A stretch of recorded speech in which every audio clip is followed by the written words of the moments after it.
I am happy to open the final session in this fascinating and important conference, which will give us a glimpse at the parliamentary perspective. I would like to invite the panel members, MK Yaakov Margi, Chair of the Education and Sports Committee, MK Manuel Trachtenberg, and MK Youssef Jabrin. I would also like to thank the Van Leer Institute, the Israeli Academy of Sciences, and the initiative Professor Yaari, Professor Foya, Professor Levin Epstein, Dr. Avital Yarmon, and all our partners here.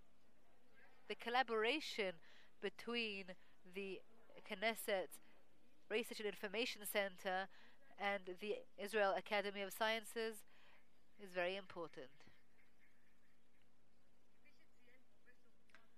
As Professor Noach Levi Epstein said this morning, the Knesset Research and Information Center is a partner and supporter of the initiative, and it is important to mention in this context that the initiative is also aligned with the special research method of the Knesset Research Information Center, which is an applied research. It is written usually at the request of the Knesset committees and members, placed on their tables, plays part in their discussion, and also in decision-making in Israel.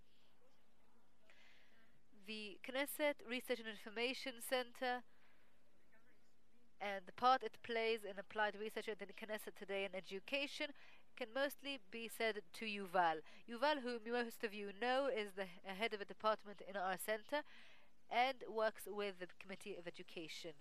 And in areas of education, he came from this field. He began in this committee as a researcher.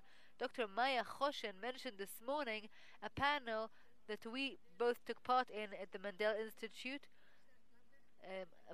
under Ayman Akbaria about the medium between the academic world and the field, and that's where the Knesset Research and Information Center operates and tries to bridge. Aside from Yuval, there are two other researchers from his team here, Eti Weisblay and Ido Afgai. Eti is also co-authored a research together with Yuval and together with the Bureau of Statistics for about early childhood education. And last week in the Knesset we commemorated 15 years to the Knesset Research and Information Center, and we talked about employment in a dynamic world. When we put together the panel of the members of Knesset, Yuval and I, we wanted, as an objective and unbiased center, to bring a representation of some of the different parties from the coalition and the opposition. And unfortunately, MK Dr. Yifat Shasha Bitton, who was also supposed to take part in this panel, did not finally end up showing up. But before I let Yuval speak, I wanted to say that in the previous panel about investment, we had two other researchers from our Research and Information Center, Amit Sadiq and Anat Levy, who is an economist. Yuval, the floor is yours.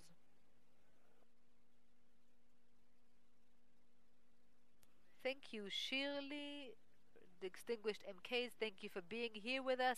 With your permission, I would like to personally thank Dr. Avital Darmon, who is the head of the Initiative for Applied Research in Education, to Oded, to Ziva, and to the entire initiative team. This is the first formal collaboration between the Knesset Research and Information Center and the academic world and the initiative. I don't know if many of you know, but in 2010, the Knesset legislated the National Academy of Science law and added a section that allows the ministries to turn to it to get advice on matters that require scientific consultation, and we decided that if the government has such an option, it should also be made available to the Knesset, and we're very happy that we have managed to execute this. Thank you for the collaboration, the professional and fruitful collaboration. Yes, you may applaud. As Shirley noted, one of the targets we have set for ourselves in the Knesset Research and Information Center is to mediate and to make available research and information outside the Knesset and make it available to the Knesset members in order to carry out their tasks. And this is alongside the knowledge created by the researchers in the center. Of course, the kind of studies that we talked about throughout this day is very helpful to us in promoting this aim. One of the advantages of this day, in my opinion, is the fact that we have the participation of the ministries, the ministerial representatives. It is not obvious that the executive takes part in a day such as this, and not only the Ministry of Education, which is kind of obvious, but also the Ministry of Finance. I think this is a huge achievement, and I would like to try in no more than 5 minutes to put this into the prism of the legislative. I would like to ask to turn the direction of the mediation that I talked about. Not only are we taking from the outside and bringing into the Knesset, but to show to people in the room a few points of friction and action in the Knesset vis-a-vis matters of equal opportunity or inequality in education. So people usually talk about the three main tasks of the Knesset. There are more than three, but these are the three roles that most people talk about as the most prominent: legislation, which is its first and foremost role. Only the Knesset has sovereignty to legislate, supervising the work of the government. And the third role, which is a bit more ambiguous but is very clear, and that is representing the public by raising points on the public agenda. Of course, representation of the public by the MKs. So if we look at legislation and at a macro level perspective, I took it even 30 years back, but just to give you a feeling that the Knesset is relevant to equal opportunity and inequality in education, let's go back 27 years to 1988, the special education law that was not legislated until then, and it was the first time that it was anchored the right of a special needs child to special education and the government's responsibility to provide this education free of charge. I think that the relations to to inequality is very clear. There's also the integration law, which is integrating special ed children in regular schools. And I move on to 1997, another law where the second section after the definition section is that the law is designed to give equal opportunity in education. I know that this law is problematic, but right now we're talking about the formal aspect of anchoring the matter and this aim explicitly in law. In 1999, again, the mandatory law was reinstated for 3 to 4 year olds. This was first legislated in 1984, which is amazing, but it wasn't implemented, and in 1999 they decided to re-legislate it. Back then it was also problematic, but it was the Knesset's determination, and it wanted to show that it has that it wants to say something about this. And also another law for against discrimination, among other things, due to socioeconomic status. Another law that was legislated to promote social targets. Here again, it took some time, but it was only applied in 2010. It was first legislated in 2000.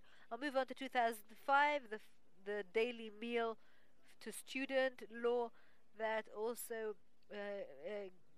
speaks of a feeding system and even local authorities and households having to partake. And it's important to say that the law isn't always a new one that is legislated from scratch. Sometimes it's just small amendments or ostensibly small amendments that by the Knesset that also take a lot of effort. I was reminded of one of the first things I took care of when I began in 2005, an MK Margi proposal that wanted to bring about the situation. This was before the law of loaning school books and textbooks was applied. A proposal whereby they don't change the books every year, and you can only change the books once every 5 years. I think you can tell us all better than me that such a small amendment is not easy, but also happened.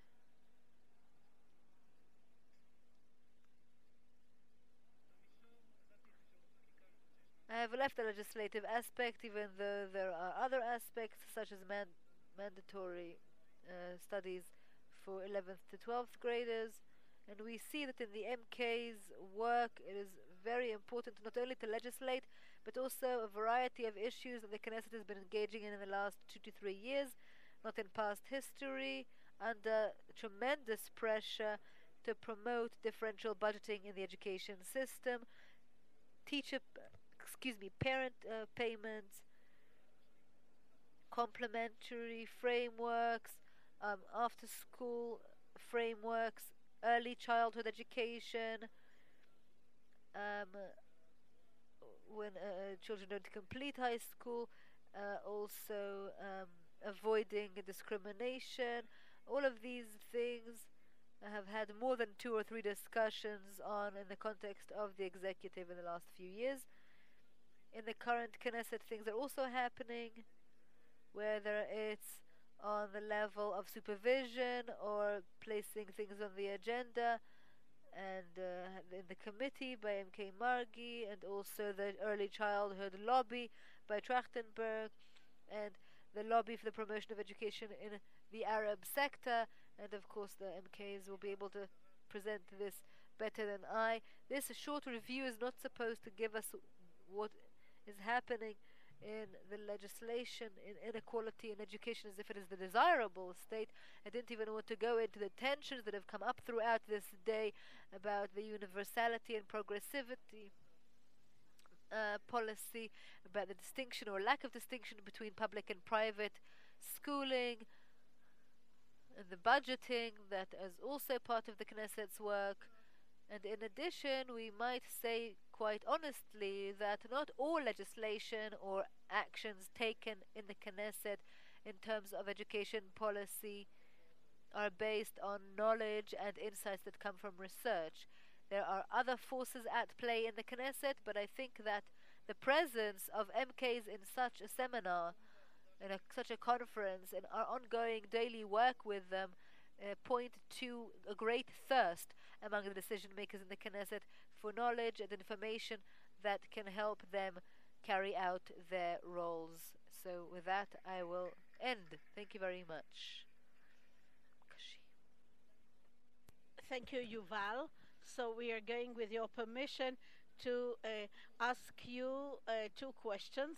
The same question to all 3 of you. The first question, and you can refer in your answer to the aspects that he is interested in. The first question is, how do you see the situation of equal opportunities in education in Israel and its place in the order of priorities? I would like to remind you that this study day dealt with early childhood education as a means to reduce inequality, the meaning of segregation or integration, the school climate and scholastic achievements, and private, governmental, or local investment. These were the 4 directions of our study day. Today, the question is, how do you see the situation of inequality as you would like to treat them? So, first of all, MK Margi, the chairperson of the Education, Sports and Culture Committee of the Knesset. And good afternoon, everybody. The question, well, first of all, thank you to the Information Center of the Knesset together with the Israel Academy for Sciences. I received the document, but I didn't have the time to read it because of my other occupations.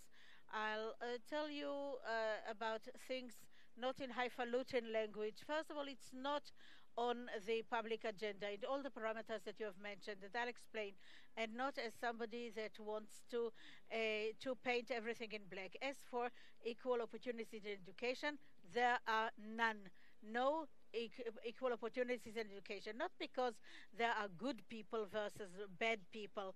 There are bad people, but they are not the the people who decide about the way education is being managed and budgeted and executed. The free education law that creates this situation. Inequality, the reasons for inequality belong to a number of parameters, also objective ones. and some of them are non-objective. But let's start with the objective parameters. Um, there is a difference between a child that lives in a certain place, a student that lives in a certain place. In Israel, vis-à-vis other places, there are strong and weak local municipalities. Naturally speaking, inequality is created. There are infrastructures for education, but not everywhere the same educational infrastructures. The allocation of a resource of budgets, you have a personal a personal a difference, and in some situations the education settings get money from the parents, and they know how to bypass things in a smart way, and there is no desire to supervise. There is this lazy eye, so to speak, of the regulator vis-à-vis the educational systems, and there is an aggressive collection system in certain systems, and sometimes it's typical of different education systems and different streams. We have been talking about the local municipalities a moment ago. Not all the inequality results from the fact that the local municipality is richer or poorer, but there are local municipalities that can invest more in education, and there are some local municipalities that can't even do what they are demanded by law to do. The result is that the student does not receive what his or her equivalent in another place gets. The objective conditions. Who's supposed to cover this deprivation? The objective needs of the child, of the student. So we are told, well, egalitarian budgeting. How can you speak about equality when people do not come from an egalitarian background? There is some improvement. There is this debate between the local government and the Ministry of Education about the differential method of budgeting. This is, in fact, something good and positive, and it has to be done in the right measure, but not at the expense of the stronger one. So we need to have a source. The Ministry of Finance goes through the motion, and at the end, the result should be zero. No budgetary addition by the ministry. In fact, today the Ministry of Education, because of this tension in the complexity in the Israeli society, you have the formal education, you have the recognized and non-formal and the exempt institutions, and the budgeting is budgeting is discriminatory in a built-in way. Okay, there are streams that get even 110%, because, as people have said, and we smiled a little bit, it is true that there are power groups. So first of all, I argue that there are no equal opportunities in education, and people are talking a lot, but when they get to brass tacks, and everybody runs away from it. And if I'm asked, I'll say that we are going to keep on hear about the same results, the same studies, and if we get achievements, there's somebody who finances it, and whoever doesn't have the entity that would push him or her is at the bottom, and we can't go over the 50% threshold of the higher education. In the international tests, we are not in a good place, and we are paying the price. The same shekel that we save today, we pay in the next decades by the tens of thousands of shekels. Thank you very much. Okay, hello everybody. I feel it's a few meters from my home, actually, and this other building, it's a little bit calmer there today. Well, I have to agree with whatever my good friend MK Yakov Margi has just said. We are not going to give you today any event that is really lively and dramatic. There was a question in the selection of the people. Yes, so I apologize if it's going to be a little bit boring in that we're going to agree with each other. Maybe we will be able to wake up in a certain way. Anyway, as for the questions, you can finish the discussion by saying no and no, and that would be it. But let's try to dive into the question for a moment. The question is if the education system in general is oriented towards tapping the potential in of each one of the students that undergo that go through the system. The fact that the system is in as non-egalitarian, we know that. But is there any concerted effort to bring it to a situation in which it is going to contribute towards the reduction of the gaps? Actually, I'm talking about tapping the potential that is located in each one of us. This is the key at the end of the day. And the answer is unfortunately no. And let's divide the system into three segments. The early education from birth to six, the formal system of the school and high school, elementary school and high school, and then number three, what happens after high school. So these two extremes, the yeah, early childhood is the place that is less egalitarian, and we know it for sure today in view of the findings of the studies. That is when the destiny of a person is determined, and there you would find the biggest inequality, the biggest gap, a gap between the public and private budgeting. What happens in the other extreme after high school? You have mentioned it, Yaakov.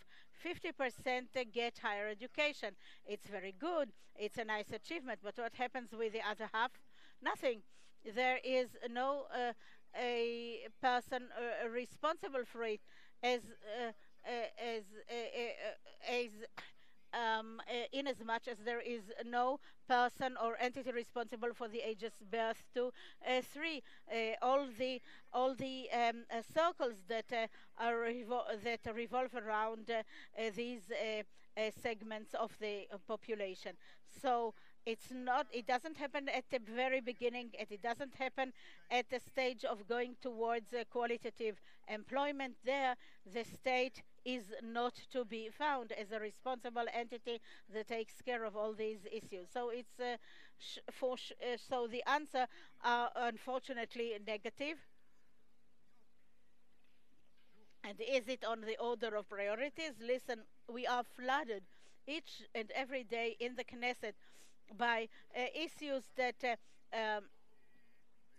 come upon us spontaneously, and believe me that this issue is not in the first or second line, and those of us who want to do something about it with our elbows, to push our way into it, to have this conference, to do this or that in order to flood this or to surface these subjects and bring them to people's awareness. It's not easy. There's a huge competition over one's attention.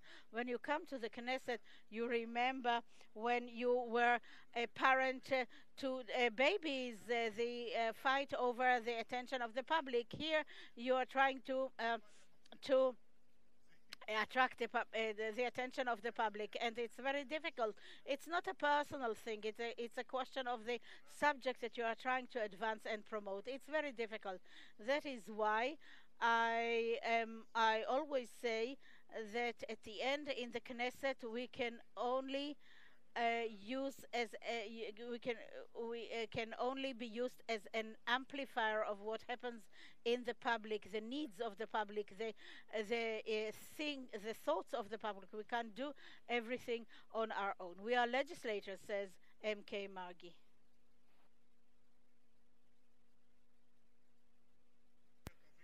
Yes, we're all the good guys. That's why I said yes.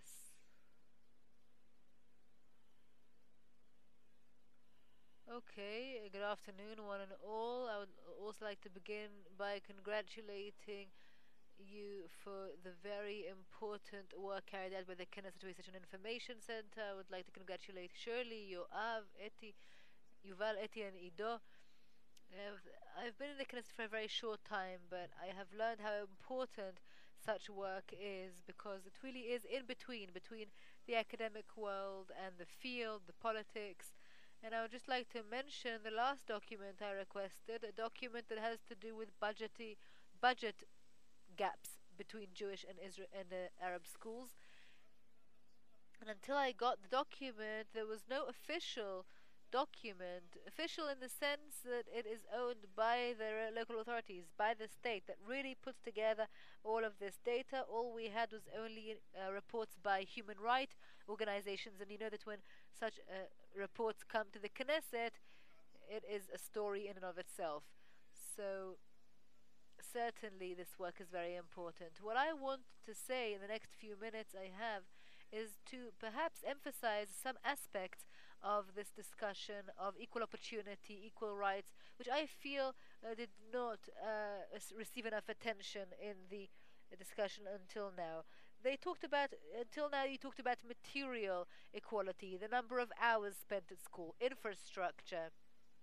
I don't know if you talked about perhaps how many people are in the schools, like social, like educational psychologists and all sorts of things like that. These are all issues that we have dealt with in the education committee, and the difference between the discussions with Yaakov and with me. Here, Yaakov, you cannot tell me to shut up.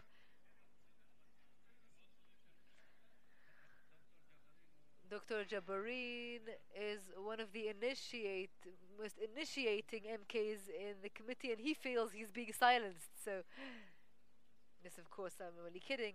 And the aspects I am talking about, aside from the material aspects, which are, of course, very important, and by the way, you heard the representative from the Ministry of Finance today, Noah Hyman, about the very remarkable plan of differential budgeting, and this ostensibly gives us an answer for junior high schools and elementary schools.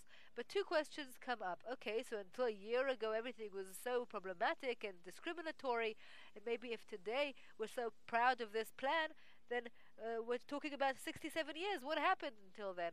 And two, this plan has nothing to do with with high schools. So right now there is no Ministry of Education or Ministry of Finance plan to grapple with the situation, and this is an absurd situation. These are very significant gaps. If you take the state religious education that perhaps the Minister of Education comes from now, we're talking about a gap of 70%, almost double.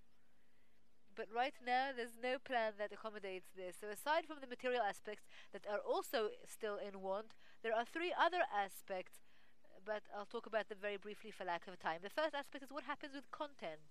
I'm saying this always in discussions about equal opportunity. You cannot expect an Arab student who gets, maybe even also a Sephardi Jew, who gets similar budgets, you can't expect them to have the same climate and the same achievements and the same successes when they feel alienated from the content of their studies. They don't reflect their narrative, their history, their cultural icons, and so forth. Perhaps the Jewish population doesn't feel that way as strongly, but it's sometimes absurd to go as an Arab to a school where you cannot study Arab poetry, or a Tawfiq Ziyad school where they don't know who Tawfiq Ziyad is at all, and so forth. So it's such an extreme situation that it actually impacts the educational performance of the Arab students. That's the first aspect, content. The second aspect, which also has to do with this, it all has to do with the structure of the system and the Arab educators' ability to take part in leading this system. We know that in the state religious they have their own committees. They have practically complete autonomy. They have the pedagogical committee in the secular state. But in the Arab sector, there is no pedagogical educational leadership that navigates this education. And in the Ministry of Education, the representation of Arabs is almost non existent. Even in the north, where 50% or more of students are Arab, but in the directorate and in the leadership, there are very few Arabs.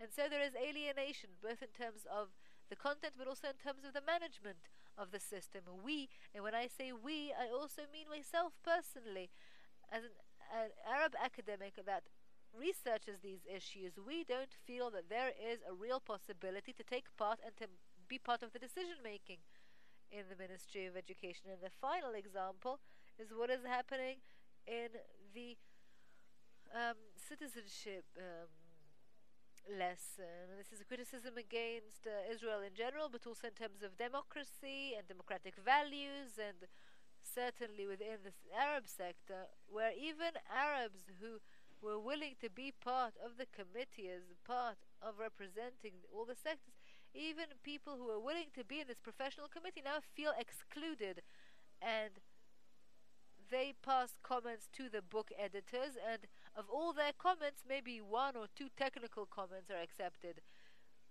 They maybe they move the order, change the order around. And instead of the first chapter being on the Jewish state, then the chapter on democracy is first. That's the kind of comment that's being accepted. Yes, it's just like the gas outline. I think that the talk of citizenship, 21 MKs only were present. I wish more people had given it a thought. Yes, but in the Education Committee, these are very important discussions, they're very challenging. The problem is we can't, and this perhaps has to do with the second question about the role of the MKs, we cannot ensure that our recommendations be implemented. I wish that the Ministry of Education would act under these recommendations, and then we would hear everything. Another last comment I have is that one of the problems I identify within the education system as part of equal opportunity, and perhaps I'm also impacted by the discourse in the United States on this matter, is that to date the education system does not allow for an integrative Jewish Arab sector of education. I think that it is an Arab student's right and a Jewish child's right to study in mixed schools, bilingual, binational schools, and of course that express not only physical integration but also integration of content, integration in terms of the management, and also integration in terms of the budget. I think that is really missing, and you cannot have a complete and total discussion of equal opportunity in education without having such an opportunity available. And again, I wanted to say it's an option. The student can decide whether they're Arab or Jewish, to decide whether they want to go into this integrative education or not. And if you let me sum up, we talk about integration that leads to equality. I'm talking about integration in Israel on the four levels: integration in budgets, integration in content, so that you study about your identity and the other's identity, integration in management, to have the Arabs take part, and also physical integration as an option available. Thank you very much. So to finish this first round, I have to say that at least I learned a few new things here that were not mentioned throughout the day, and you have really brought to the surface issues that have really been discussed in a fascinating way over the last four sessions, and you have shed light in your own way on points that really could be discussed in an entire seminar in and of itself. And as we've said, in terms of education, I suppose the gaps between you are not that big, and you all see the big problems with the gaps. So I'd like to talk about three interesting things that have come up here. First, MK Margi, you talked about the dilemma of the differential budgeting, whether it is right to take budgets away or to increase budgets, which is a huge question. What is differential budgeting and where's the money going to come from? MK Trachtenberg, you talked about the populations, the extreme ended populations where the gaps are bigger, and MK Jabarin, you talked about the matter of alienation, the students' identification with the system, which is also an issue that should be talked about. And of course, these issues correspond and indeed interact. And I will now move on to the second question, which is again the same question to all three of you. Seeing the problems raised in the first issue, what are the solutions? What are your solutions as MKs of the entire Knesset? And I will begin the other way with have the different order. MK Jabrin. Well, I have just finished. You want to think? Okay, MK Margi. Let's let MK Margi think, because he's from the coalition. We can say whatever we want, said MK Trachtenberg. You might think that Jabarin suffers in my committee. I don't know who's suffering from who, said MK Margi. And he continues, listen, I am the kind that attacks those who says we need to do. You are the minister, you're the Histadrut, you're the municipality. Why are you saying we need to do? I called you here to criticize you, and we are here a bunch of crybabies because we're legislators. We are the legislators. You need to come to us and say, what are you moaning about? Do something. So we'll start with that. You can't always do what you want to do. You can't always implement the things you want to implement before you get into office. And it's not as if you just told people things and didn't mean it. Sometimes you get into office and you see that you can't do what you wanted, because sometimes the best initiative by the opposition, sometimes the coalition will reject this initiative simply because it came from the opposition. And if something good happens, why should we do what they say? Sometimes you're on this side and sometimes you're on the other. What happens is, and now I'm talking about why people are always talking. I won't talk too much. I am not an educator. I came to be in my 5th term in office as head of the education committee because I also was for 4 years a minister.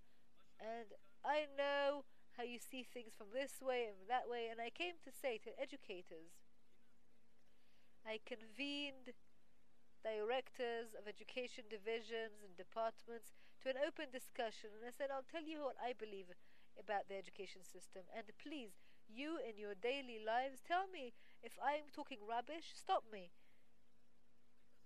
And everyone agreed with me. I'm 55 years old. I am a product of the state education system. I am the product of the state religious education system.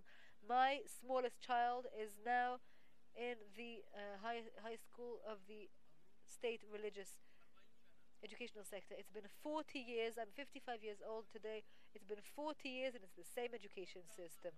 The exact same education system, the exact same timetable.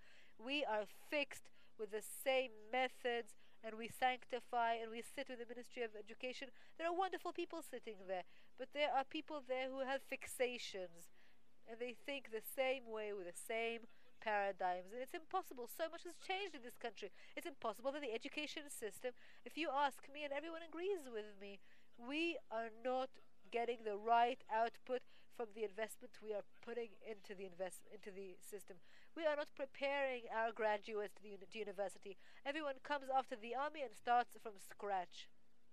These establishments have industrialized all these preparatory courses. Why? 12 years in the education system, and what do you come out with? I don't want to be mean.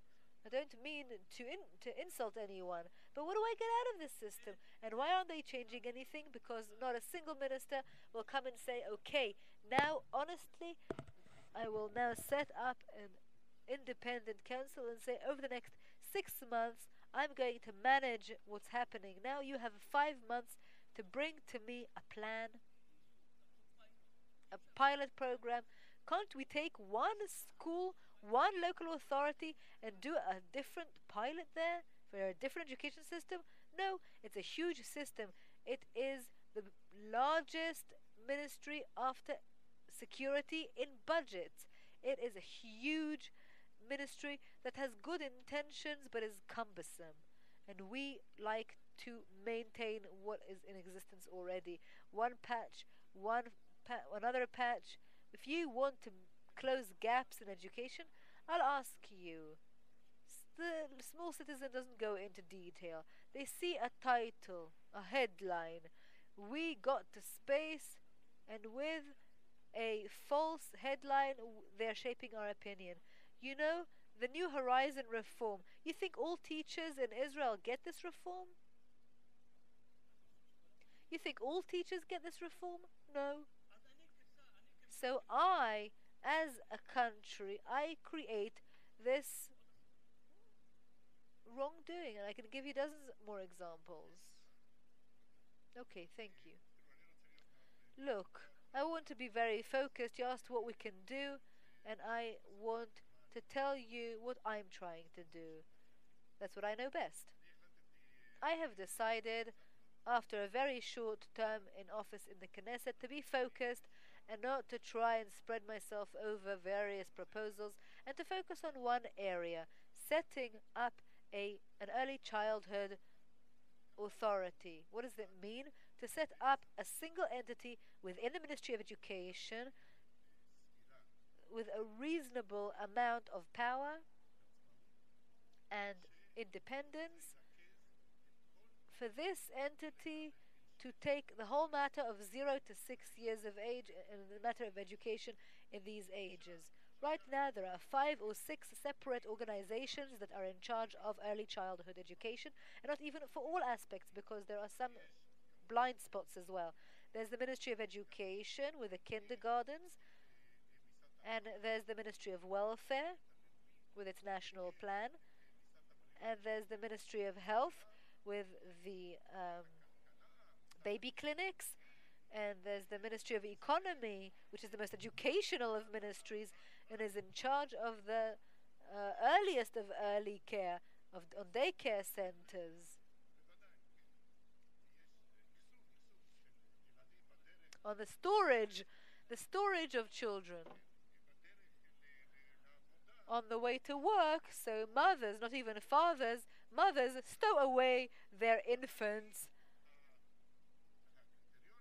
according to criteria and the standards that are very specified about the size of the toilet bowl that has to be there. That's the kind of standards they have. They have no other. Either way, this is complete negligence, no less. I said before that that's where the biggest gaps are. So, ladies and gentlemen, these days, parents who want to send their infant at the age of 12 months or 18 months to a certain daycare, they pay out of their own pocket 3,000, 4,000 shekels. There is nothing like this throughout the education system. In the higher education system, it is more expensive than the most expensive colleges. That's what's been happening today. So what do you expect would happen?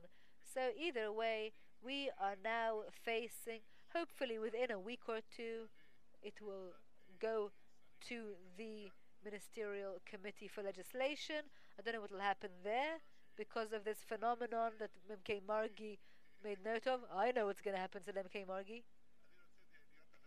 I still want to be optimistic, but either way, we did not suffice ourselves with just this proposal. We are in touch with all these entities. We have created a window of opportunity that is unusual and extraordinary. Why?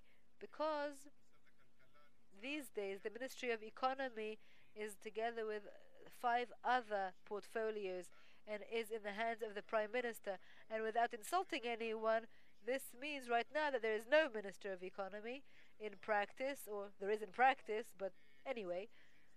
And this is an opportunity because a Minister of Economy will never let go. Such an area will never be given back. It will never give back this territory, but now we have a certain opportunity. There is an interministerial committee at the Prime Minister's office that deals with this, whether or not the daycare should be brought back. Some have already gone back to the Ministry of Education. I think this is a historical opportunity, and I'm saying this very explicitly. If they don't move from the Ministry of Economy to the Ministry of Education now, it won't happen ever. And if it doesn't happen, no matter what we do, we will not be able to improve early childhood education, and therefore we will not even be able to begin. We will not be able to even begin to tend to the matter of equal opportunity and so forth. And therefore, I want to ask all of you, each and every one of you, please take action in your own way. Post it on a Facebook, go to anyone you know to, first of all, generate this move to move the daycare centers from the Ministry of Economy to the Ministry of Education, and to support the proposal for setting up the Early Childhood Education Authority. This is not a personal matter. It's just that if we don't do it now, it won't ever happen, and then everyone will be crying for generations to come.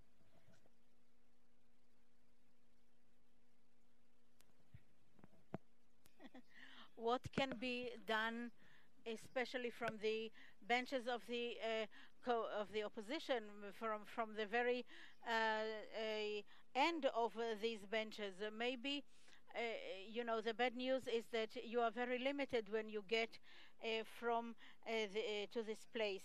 The parliamentary tools are relatively limited, and maybe in the framework of the tools I've got, at the beginning of the term of office, I had to decide where I wanted to go, to which committee, because you know that in the plenary the voting is a pre-sold game. So it's what you see is mainly a show, and that is why the more substantial or substantive work is done in the committees. And I intentionally chose the education committee because I thought that it's less political, more economic, more practical, and the fact that MK Margi is at the head of the committee. This helped me to go to this committee, because I knew that he would be socially oriented, and really in a very short time of time we were able to submit a number of resolutions. But working as a parliamentary work is to supervise and to recommend. And one of the most important things is when something happened. For example, now the differential budgeting program that had started by Shai Piron before this term of office. And one of the main goals I took upon myself is to make sure that this program really goes ahead. So in meetings with people from the Ministry of Finance and Education, in the Education Committee, with the Minister maybe next month, you always, in the queries and in all other occasions, you speak about these subjects. Are we going to succeed? For example, in high school, there's no program. That's a question. I'm not sure, but of course we can try. The situation becomes more difficult in the more substantive things, such as the contents. We have a meeting on Monday with the minister. We're going to speak about civic studies. Is it going to help us? There's a big question mark over that. So most of the meetings with the ministers and the clerks, establishing a lobby for the advancement of Arab education, the reports that we ask from the Information and Research Center of the Knesset, etc. So in whatever is more concrete, for example, the division of positions in a certain service or budgeting in another, maybe there we will be able to proceed. But as for the as for the principles, we are limited. So as an MK that comes from the very end of the opposition, I'm trying to develop an extra parliamentary tool, and the two extra parliamentary tools that I'm working with is, first of all, community empowerment, working with my community, increasing the awareness, and actually pool the educational forces in order to work inside the students' population and the teachers' population. And the second thing is that I'm trying to reinforce the work, especially vis-à-vis international entities and national entities. I meet with with European ambassadors, representatives of human rights associations, etc. So we are trying to work vis-à-vis these entities in order to try to compensate for the political limitation within the Knesset. I would only like to say that at the beginning of the term of office, now I'm used to it, but I remember one of the first discussions that we had about the issue of extending the law that postpones the application of the long school day. And when I was naive at first, and I was sure that they wouldn't be able to implement it. I talked to my friends at the committee from the Likud, and they said it's a bad law. How come, etc. But then during the voting, they said to the minutes, we are against this legislation but because we are partners of the coalition, we support it. So this is a story that increases the political clout of opposition political parties. They write down in the minutes that they are against it, but they vote in favor because of coalition constraints. And the same is now valid for the associations or the NGOs law. The Shas, Yahadut Torah, and the Likud people say, well, we have other topics to take care of, but maybe coalition constraints will make us support it. So thank you again to the three MKs, Yaakov Margi, head of the Education, Culture and Sports Committee, MK Trachtenberg, MK Jabarin. I would like to mention a few things that you have said. First of all the political aspects, the political dimensions, political battles over the leading of different programs. This is the mainstay of the dilemmas you are coping with, but also other things that you have mentioned. For example, MK Margi, the stagnation and fixation in the education system, the early childhood authority. And Jabarin, you have mentioned the parliamentary tools, the limited ones that are offered to the coalition. So at the beginning of this panel, Yuval Vorgan spoke about the three roles played by the Knesset, and I think that the Knesset has to put subjects on the public agenda and also to supervise the work of the government. There is no coalition and opposition in this domain, and we can also help you. If I mention the Center for Information and Research of the Knesset, and we are also working with the National Education Councils and the Early Childhood Authority. The two reports have been prepared in order to touch upon that. So you should get into the site. That's why we are there. We are going to stop here, unless with your permission, Professor Feuer, one or two questions to the audience. So I think that it would be a good idea. Two questions, okay. Two questions, please. Usually you have this first question and then you can't stop them. Any questions? Professor Benvenishti, please. Into the mic, I can't hear him. Sorry.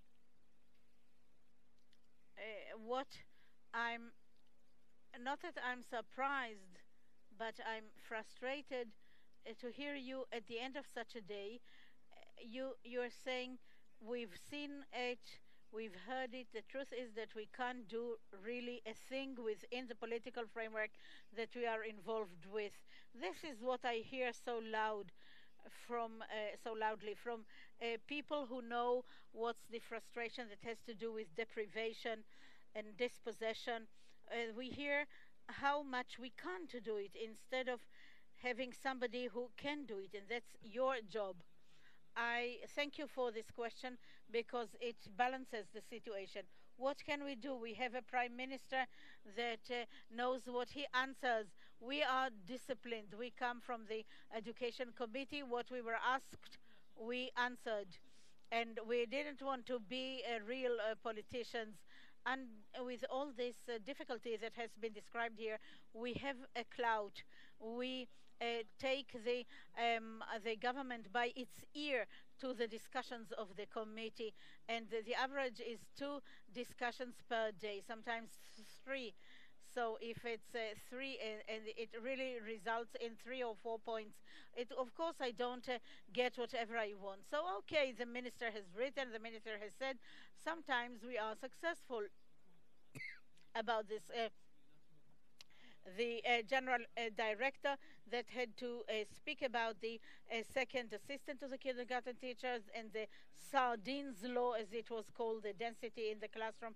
I really take them by the ear and bring them to our discussions about special education, for example, and other topics.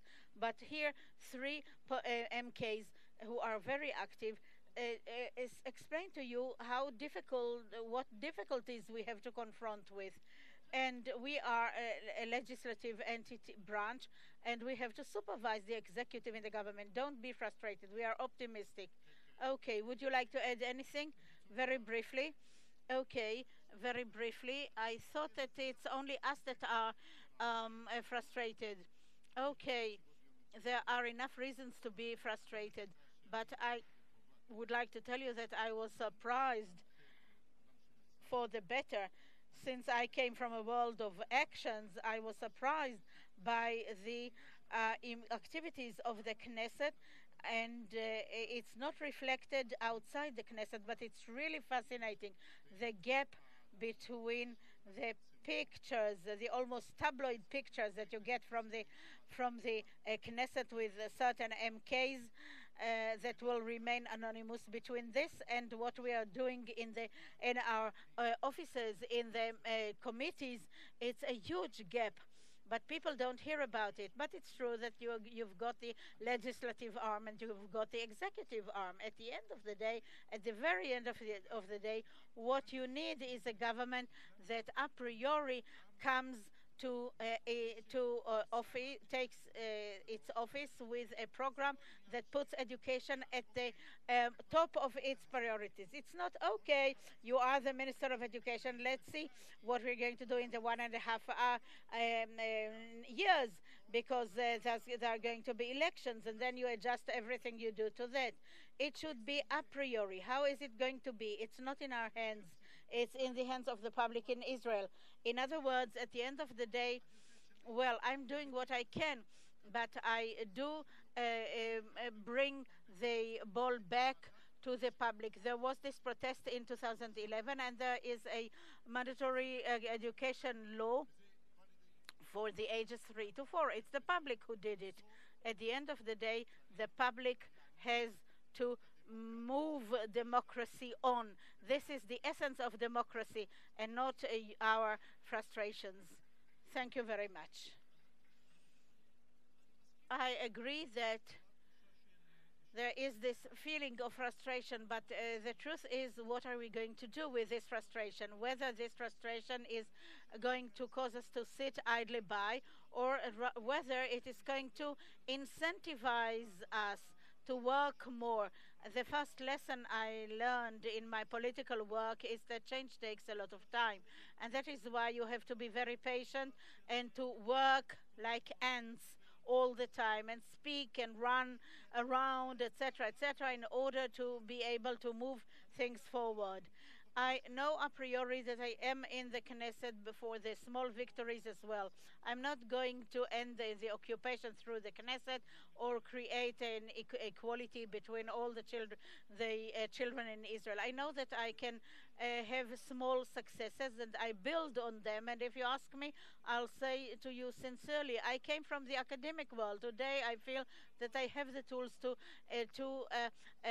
affect things, and so there is this frustration, but it can be channeled towards more targeted work, and work which would yield good fruits. We said we'd have two questions, but I think we'll end here. Thank you very much to all.